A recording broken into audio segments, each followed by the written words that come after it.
I'm thinking of the audience that's going to tune in as three different types of people.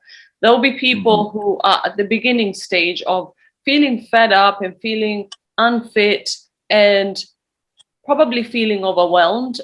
You go to the gym and let's say you're completely out of shape.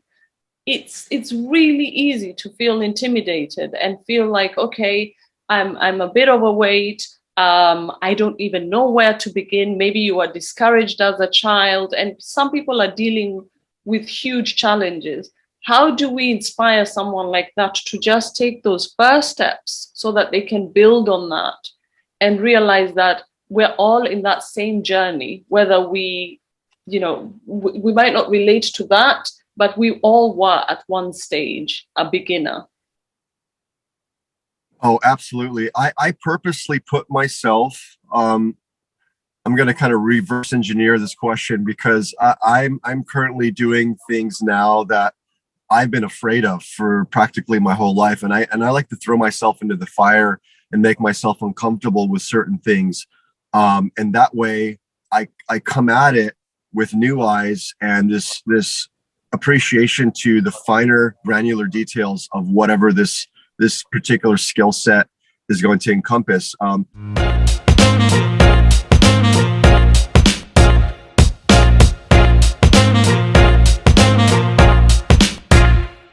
Peter, welcome to Ideology Magazine podcast. Thank you for having me. It's an honor and privilege. Oh, I am so excited. You have no idea. I have wanted to have you on, I think, since I discovered you, really. And then COVID changed everything, but I stayed watching you. And I think you and a few other people really helped get us through the pandemic. And you're seared into our memories as that guy. I won't forget, there was a time, it was like late at night. I think it was 1 o'clock actually. I was off to bed. I was thinking, okay, I'm tired. And then you started this live workout. And I was thinking, okay, I'm just gonna tell him it's 1 o'clock, I'm going to bed. And you said, Sophia, I see you. I want you to work out with me now. And I was like, oh my God, he shouted me out.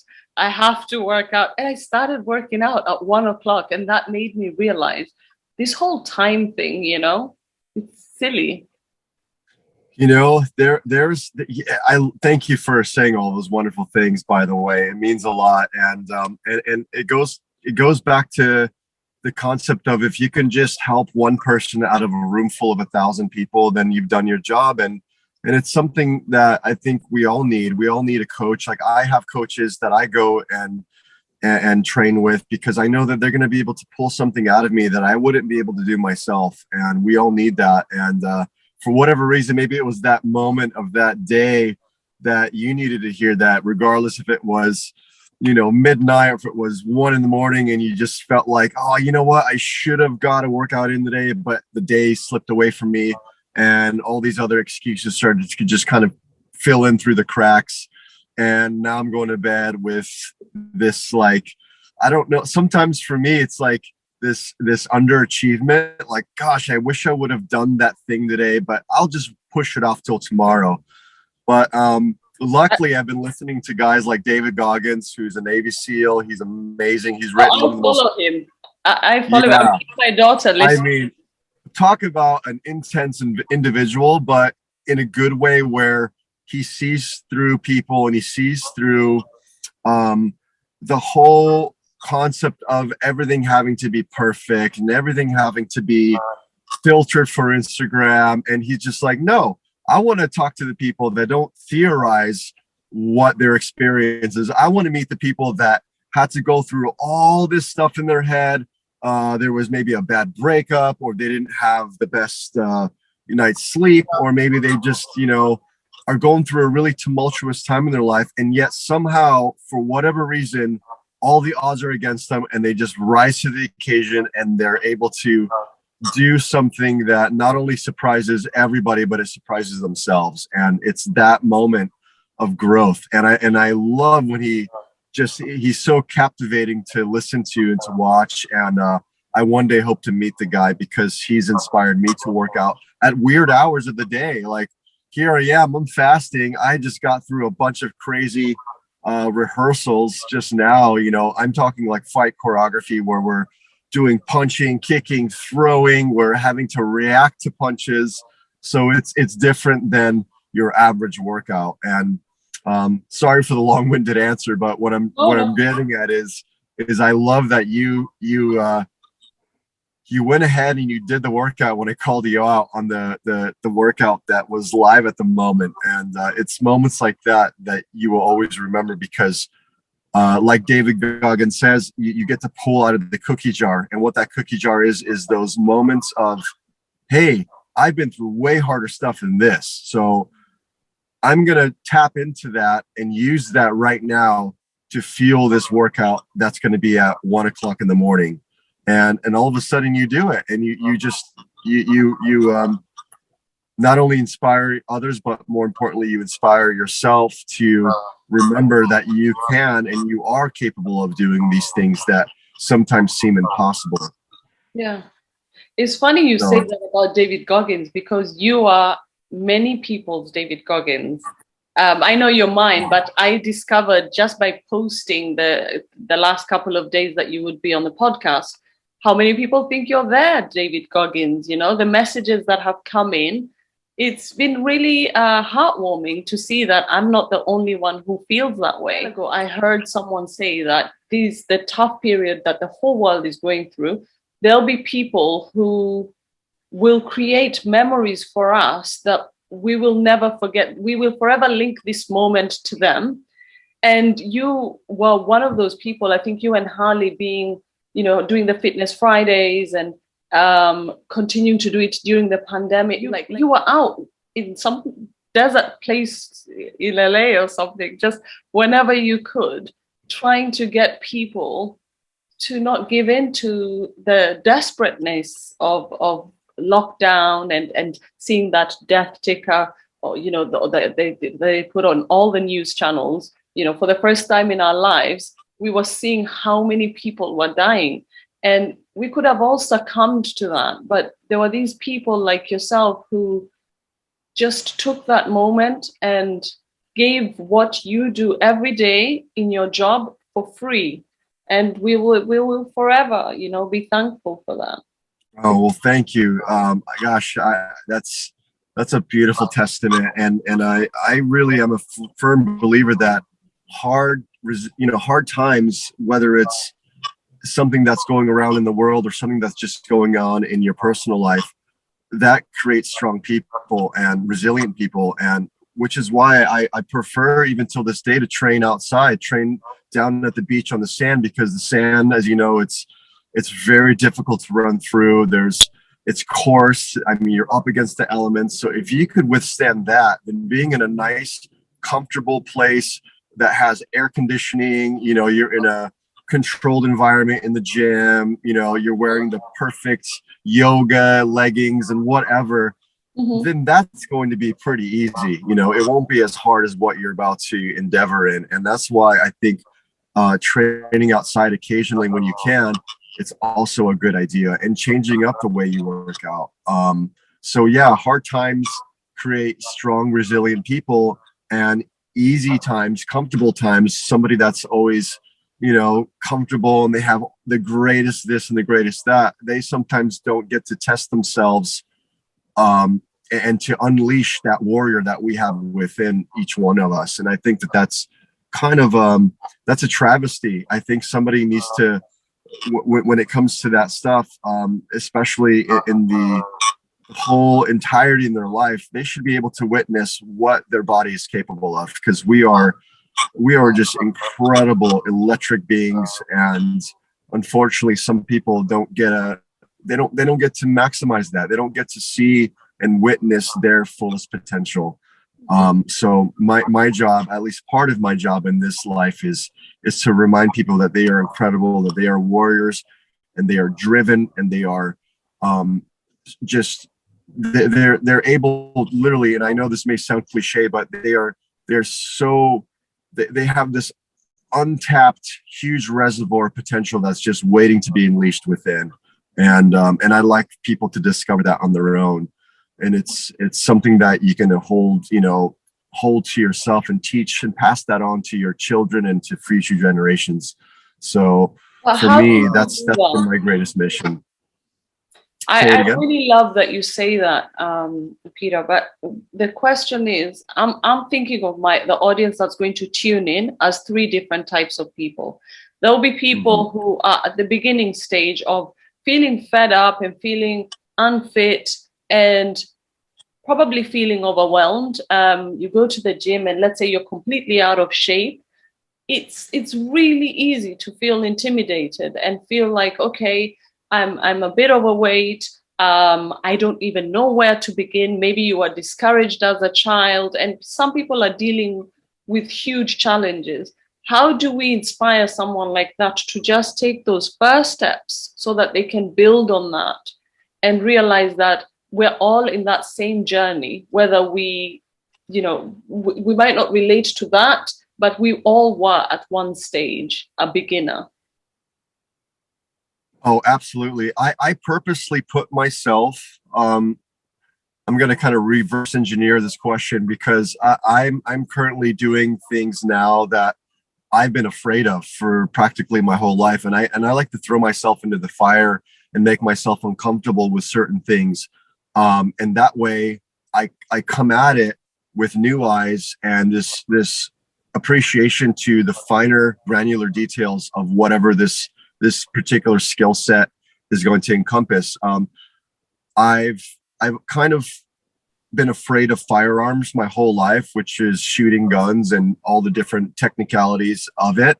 And I never in a million years would apply the same principles as I do when it comes to whether it's martial arts or health and wellness and longevity. I would never think that those things would apply to a skill set like it is to shoot a target that's really far away. But it's almost like archery. It requires you to be relaxed, calm and collective. You have to have a clear mind. You can't be thinking about your text message or your email or you got this other thing going on. You have to be so in the moment and you have to tap into your breath like I've never experienced, because it changes the trajectory of what you're trying to shoot. That's 100 yards out, let's just say, for example. So the breathing is everything. And where I'm going with this is the mindset. It's all about the mindset and tapping back into those moments of, no, wait a second. I know I can do this, even though I'm completely I'm so afraid of this thing that is so powerful.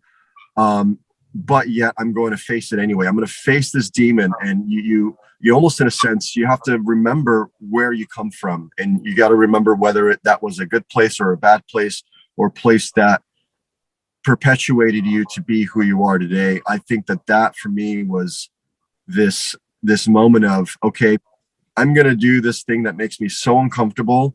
And that is, again, it's such a dangerous weapon, but you learn how to do dangerous things carefully. Whether it's lifting weights, like lifting a bench, or getting underneath a barbell on a bench press, that's really dangerous if you don't know what you're doing and you're putting on this weight. So sometimes people lift that thing up off the bar and it just goes right into their chest. Yeah. And they walk away from that never wanting to pick up a weight again. Or maybe they drop a dumbbell on their foot and it breaks their toe. So again, to circle back, I think that taking small little victories and standing back and admiring your work, not to be self-ingratiating, but to go, hey, listen, I started here and I'm now over here. It's not quite the picture that I wanted, but it's something. And being kind to yourself and that mindfulness of, hey, it's okay. Like, you can't hit home runs every day. You have to take these little, small, tiny bits and slivers of success and allow them to, be almost within the spectrum. It's that concept of the microcosm within the macrocosm, if that makes sense. Not to sound like Yoda much, but I love that concept. I love adding these small little bits of pieces to create the bigger picture. And for somebody that's just starting off in fitness or eating healthy, or you got to pick something that you can sustain, you got to pick something that's not going to be dreadful, and you have to make small little alterations along the way. It's like a tailor. This suit has to fit you in your particular way. You can't allow this mindset of, well, I have to do it exactly like this person does it, and I got to look exactly like that person because that's my goal. That's great to have that goal, but I'm a firm believer that you don't have to fit the mold exactly like that person. And I get that question every week. Peter, what is it that you eat?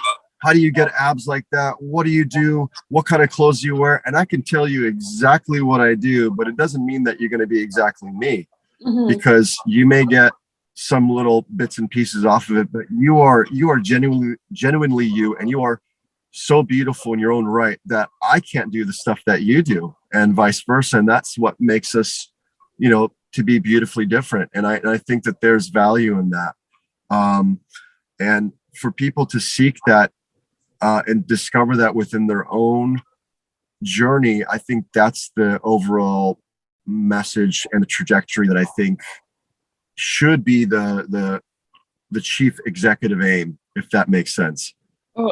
So starting soft with yourself. Don't going in so hard on yourself and just saying, hey, listen, I'm going to walk a half mile today. I don't know how many kilometers that is, but I'm going to walk a half mile, and I'm going to do it today just with my body weight. I'm not going to bring any weights. I'm just going to walk. And then that turns into a mile. That turns into, okay, now I'm going to do it with holding dumbbells. Okay, great. Now I'm going to do a little sprint to that stop sign over there.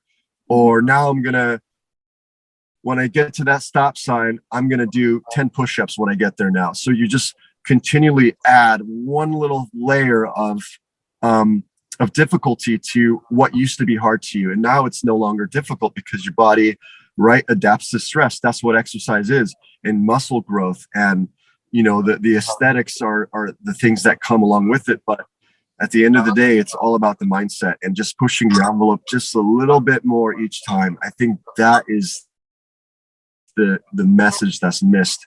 People want a fast, quick fix. Everybody wants the 6-minute abs, and they want but that doesn't exist. It's unrealistic. It's not, in my opinion. I think that like David Goggins will say this too, in a lot of his wonderful videos, and reading his book has inspired me to say a lot of the similarities, because he's coined it in such a wonderful way.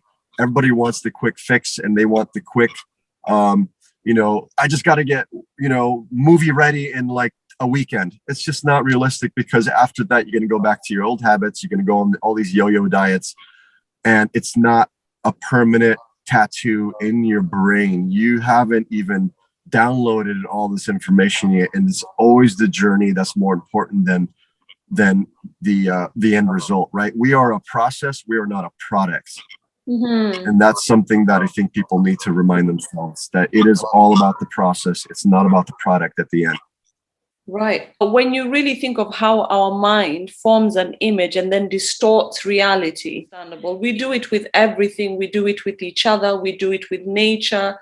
And especially like with even something like fitness, when we go to the gym, you see that super fit person and you make assumptions about them, and you think perhaps that they're judging you, but it could be that they understand exactly what you're going through. So let me get to some of the questions. Melissa Casanova wants to know, do you still recommend intermittent fasting and keto? I'm still, as you know, like I mentioned early on, I'm fasting right now because I feel sometimes that there's a time and place to not have to do that. Maybe you want to take a break from it, or do like a fasting cycle where you do it every other week, or you do it maybe twice a week or 3 times a week. And then you just kind of take a little break.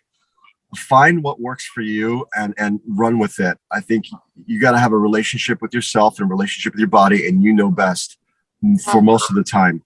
And then that's when you call in other coaches, when you say, hey, listen, I'm getting way too complacent. I've hit a plateau. I need to take my game from here to here now. Can you help me get there? So you have coaches that will help you become accountable.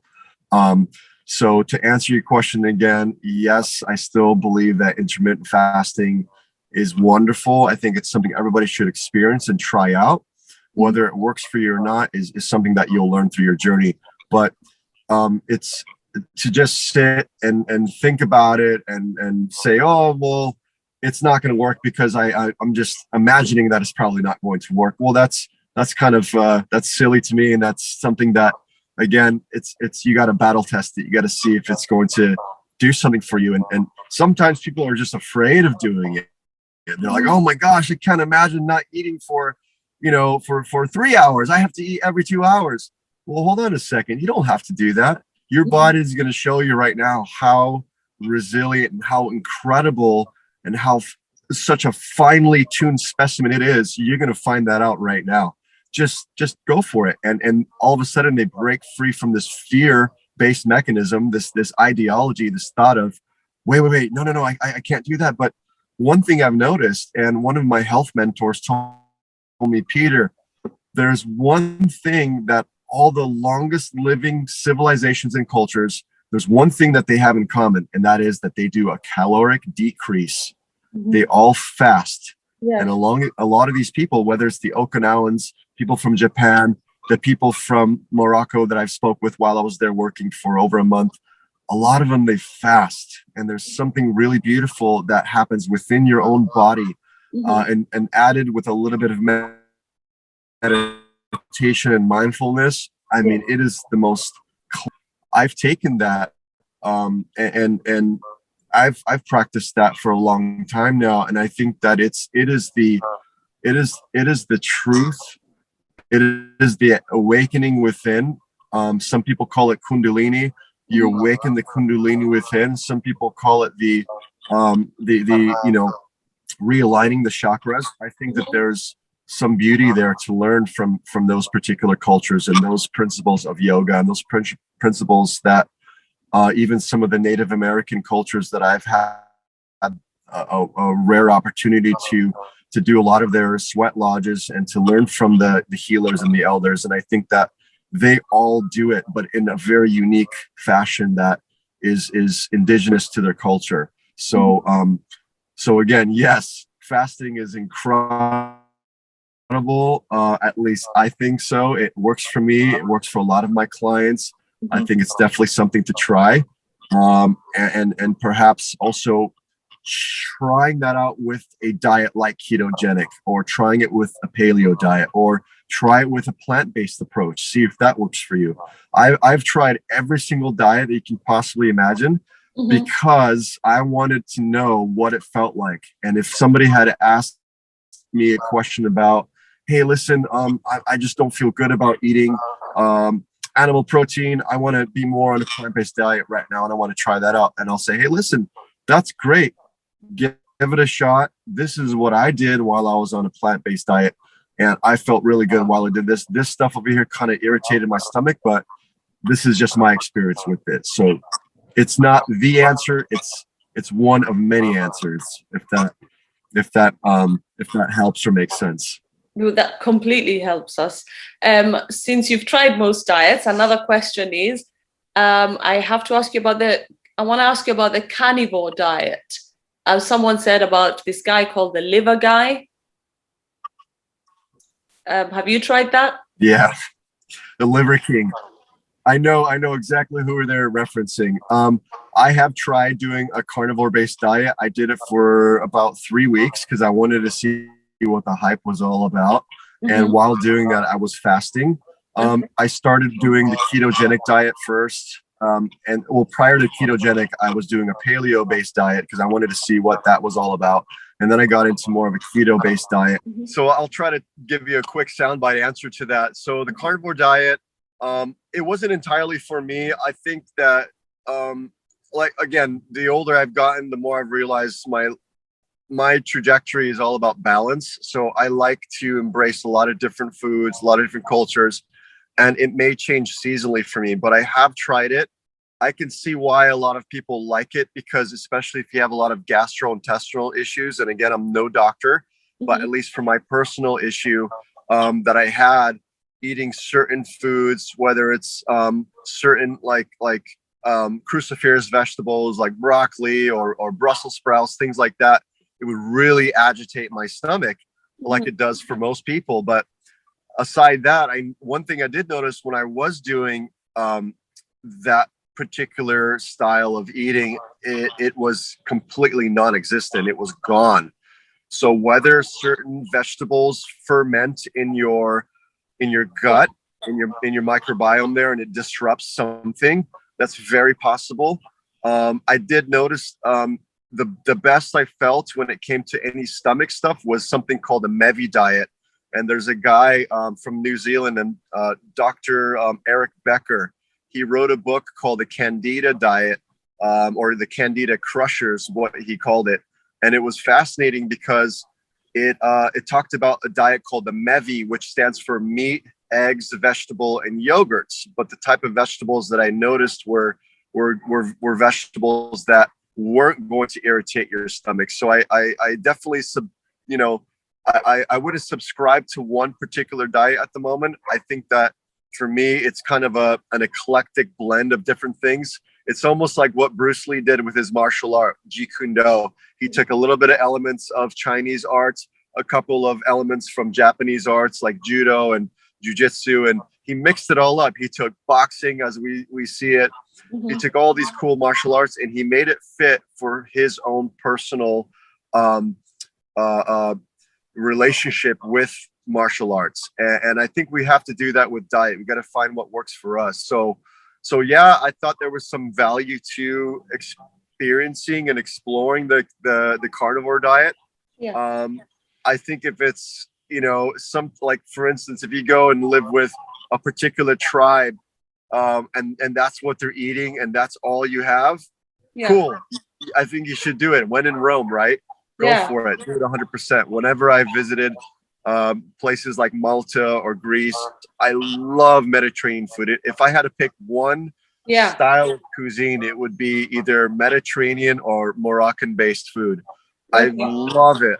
There's so much flavor. It's really healthy, and I just feel really good on it. And I think it's something that I would be able to sustain for the rest of my life if I had to choose.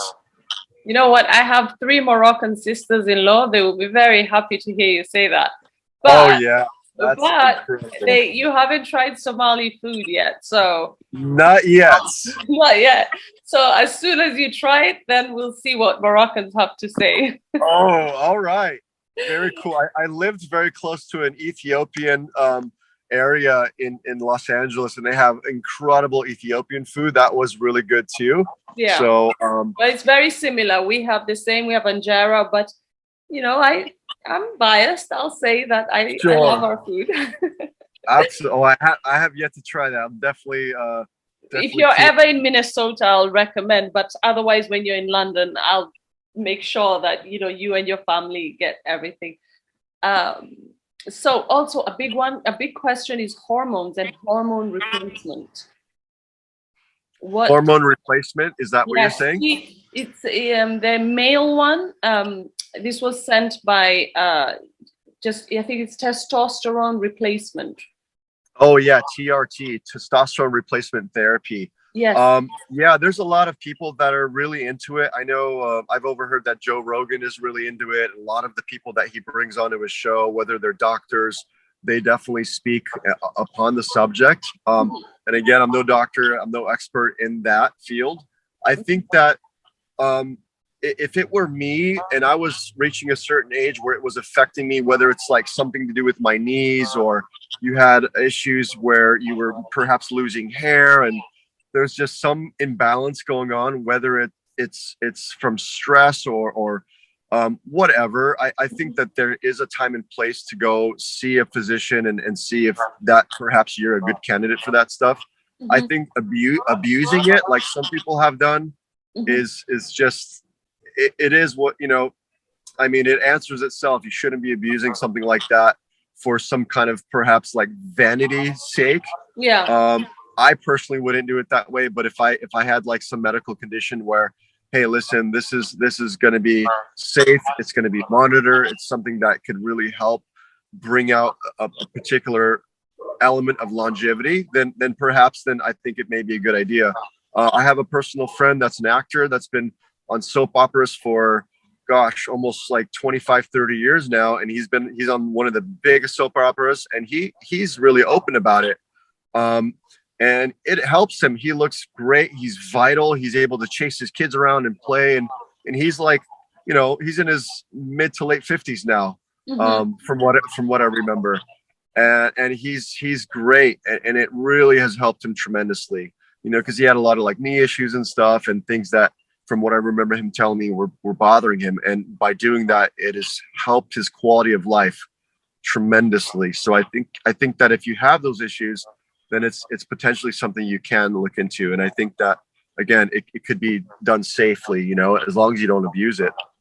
So you think if you're doing it for medicine purposes, or if you're doing it but not doing it for aesthetic reasons, where you just want to be ripped? Yeah. And, again, people that want to do it for the sake of vanity and just want to put on like a bunch of weight, and they just want to look like Schwarzenegger or whatever, that's fine. Hey, if that's what floats your boat, there's different strokes for different folks. If that's what you like to do.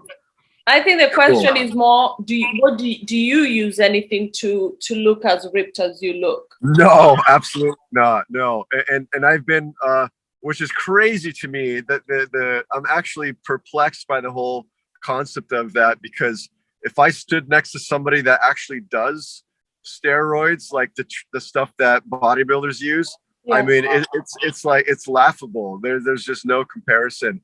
I personally like to look more like a fighter, a gymnast. I like to look like somebody that maybe does yoga, because especially for films, you have to be able to move. You got to be able to do, certain acrobatics maybe, or you got to learn how to move and fight and look fluid and have finesse in your movement.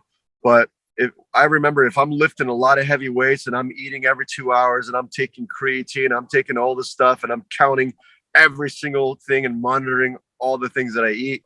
Yeah. Like even myself, when I look at myself on the camera, I look like I'm on steroids. I'm like, holy smokes, because the camera always blows things up, at least when it comes to my body style. Yeah. And I'm like, wow, I don't know if I like that I look like that. But if a particular role, like let's say I'm doing a role and I need to look like, hey, I got to look like this really big yoked out guy, then perhaps I could go back to that diet. But as far as taking TRT, those type of things and using it, even though I don't need it, then I wouldn't feel comfortable doing that myself personally.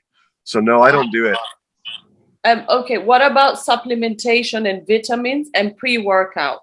Those are three other things. What would you say? Can men and women take the same pre-workout stuff? I don't use any synthetic pre-workouts. I use naturally based pre-workouts, not all the time. I really love this energy drink that I helped my friend Marco Zaror, who's a Chilean actor. He's going to be on the next John Wick 4, by the way. Wait till you see this. Okay. But Marco and I collaborated on an energy drink, and it's called Kiway. Ki. There's a little hyphen and then WAY. That's the website, kiway.com. Yeah. And it's made with maqui berry, which is what the indigenous people of Chile, what they used to go on really long extended hunts. And they would use, this is like really ancient stuff. And it was a fermented beverage that they would drink called chicha, which is made from this particular berry. In fact, you can actually make a wine out of it as well. And a lot of wines in that particular country make fine wine. So it's definitely a wonderful energy drink. So we use that with some pink Himalayan salt for electrolytes and to replenish your electrolytes, along with a little bit of like sparkling water and a little bit of guarana, which is from Brazil. And a lot of the Amazonian tribes from Brazil, they use guarana so that way they can also extend the amount of energy that they've needed and need for hunting and for all this kind of stuff within, ancient times. They would use it, and they still use it from what they had. So is it available widely? Yeah, yeah, I can send you a link to that, and Okay. you know, anybody listening could try it out. It's really delicious. I'm just warning you now. It's a delicious drink, Oh and wow. it's 100% natural. There's no synthetic things that are going to make your heart go out the roof. Oh wow. So Um, you can use that instead of coffee even to wake up. yeah, I like coffee. I like tea. I drink matcha. I mix it up, and some days I just don't feel like having a hot coffee or even a cold coffee for you know, something that's going to make me motivated and jump out of bed. Sometimes I would prefer to have something more of a berry flavor, and this is why I use the energy drink called Kiwi. Okay. I know you have to go, and I'll definitely hit you up and try and get you longer.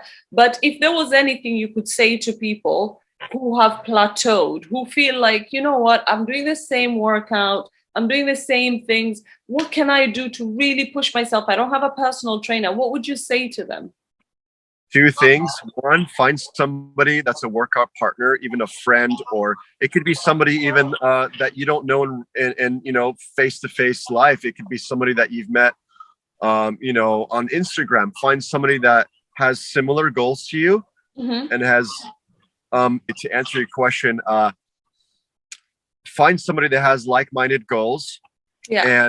and run with that. Run with that person and not physically run, but yeah, perhaps physically run too. Yeah. But Push each take other. that. Yeah, you have to. You got to find somebody that's going to keep you accountable, that's going to not let you sleep in, that's not going to let you eat the bad junk food and the sugary stuff and all the bad stuff that is going to harm your growth and your potential to maximizing your best version of yourself. You need to find that person. And it could even be like listening to inspiring people like David Goggins or somebody, you know, that is just gonna, you know, knock some sense into you when you feel like giving up. Yeah. So Do that's you one do thing any I would stuff? do. Do you do any like? Do you do any? Because I know you do workouts, but I think you also should do more videos like that where You you just. know, I've been asked to do that. I've kind of shied away from it, but now that you mention it, I may do that because especially when I'm working with somebody in person, I oftentimes just kind of go into this like this just meditative state, and I say things based on Yeah. what's going on, and then they tell me afterwards like, gosh, you know, you said something there, I would love to have written that down because it really hit home, and it got me out of this dungeon of a place, and now I'm able Yeah. to just power through these certain moments which I wouldn't be able to do alone, and especially the fact that you said that. So Yes. so I'm yeah, you gonna know what, make you maybe. do one for our website. I'm gonna make you do one for our website. That's like a morning. Come on, you guys. You know, let's do this. Thank you. Oh, Yeah. appreciate I that. would love That's that. I would love that that's so much. incredible. I would be honored to do that. And yeah, and we all need that. I think sometimes people just need that reminder, like, hey, you are incredible. And one thing I would suggest for everybody, and this is what Customato taught my trainer, who's like my father.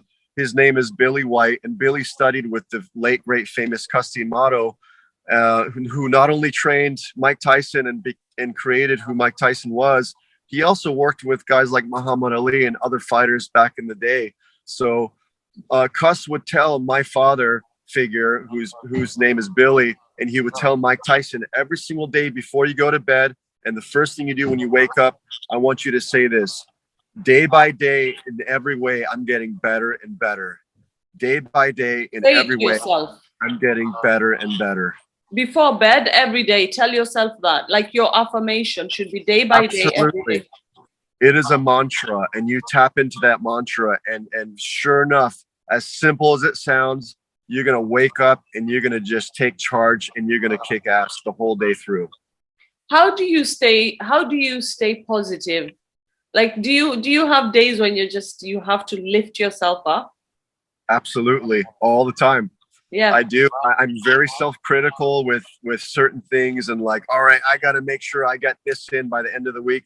And sometimes life gets in the way. It doesn't always work out. So you have to, at least for me, the way I feel about it is you should, yes, have those timelines and time frames, but don't get so bent out of shape and be so hard on yourself when something doesn't work out as perfect as you want it to. Hmm. Learn from that experience Take that, put it into your cookie jar, like David Goggins says, and use that as fuel later on in life when you're down in the dumps, when you feel like you're so down in yourself. Remind yourself of who you are, because we all are these superheroes within. We all are warriors. We all are fighting for something bigger than us. And sometimes you have to put on that shirt of Catwoman or Superman or Batman. You have to put on that persona that's way bigger than who you are, and just take action. And I think that's what we all need. And it's, for me, it's like I always think back of what would Bruce Lee do? What would Muhammad Ali do? What would these great mentors of human beings that existed and that are still existing, what would they do? What is their mentality? Whether it's Kobe Bryant and the Mamba mentality, what would he think and say? Yes. And I think a guy like that was so great. And he says this himself. He was so great because he was a big fan of Bruce Lee. And you got to find these positive role models, these icons that are going to push you and drive you. And what I personally do when I wake up, I have a yoga mat that's right alongside my bed and a foam roller. And as soon as my foot goes onto the floor, I'm going to take 5-10 minutes and dedicate my moment to that moment of solace.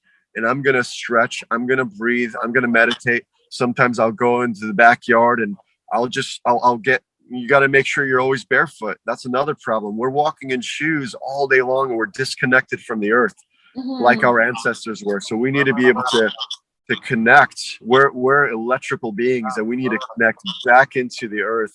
If you're wearing rubber, on the grass, on the dirt, on the sand, wherever you happen to be. This is, I think, why every time we go on vacation or we go to some tropical place, or if you're in the mountains and you're surrounded and flooded by nature, and if you're connected to that while you're barefoot, I mean, you sleep like you've never slept before. Your stress levels go down. Your happiness goes up. And which is why I'm such a big advocate of training outdoors. I think that there's nothing better. And we're living in such of a, how can I put this? It's modern ways have stripped out our connection to our indigenous ancestry. And I think we need to find place for that. Yeah. Oh my God. Peter, you have given us so much. I can't even begin to tell you what this, just even rewatching it for myself, is going to do for me. And the fact you came here for something physical, but you've actually given us spiritual too. And so many of the followers that come on are always hungering for that. So the other thing I was going to say to you is which of your apps would you recommend? Absolutely. And it's again, it's been an honor and pleasure. And for those that are listening, if they wanted to, whether they're visiting here in California, you can always look me up and just shoot me a message. And most importantly, you can work out with me on my app, which is PLT for Peter Lee Thomas app.com. And it's on my Instagram. If you just click on the link in my bio, it's just pltapp.com. And that's on the App Store, all the App Stores, Google. Okay. Yeah, you can definitely, access it there. And the easiest way is just to check it out on my Instagram, and it'll take you to a landing page. Thank you. Oh, it's an honor and pleasure. I appreciate the time. And I hope, that somebody gets inspired and has taken some bit of information that may help them with their week and their day. And especially if they're struggling with something, I hope that I answered something for somebody out there. You absolutely did. Give my love to your cute, beautiful daughter and your wonderful wife. And we wish you all the best. And hopefully you'll stay in touch. Wonderful. Absolutely. Bless you guys' hearts. Thank you so much. Keep kicking butt out there. Don't ever give up. Always believe. Oh, always. Thank you so much, Peter. All right. Take care.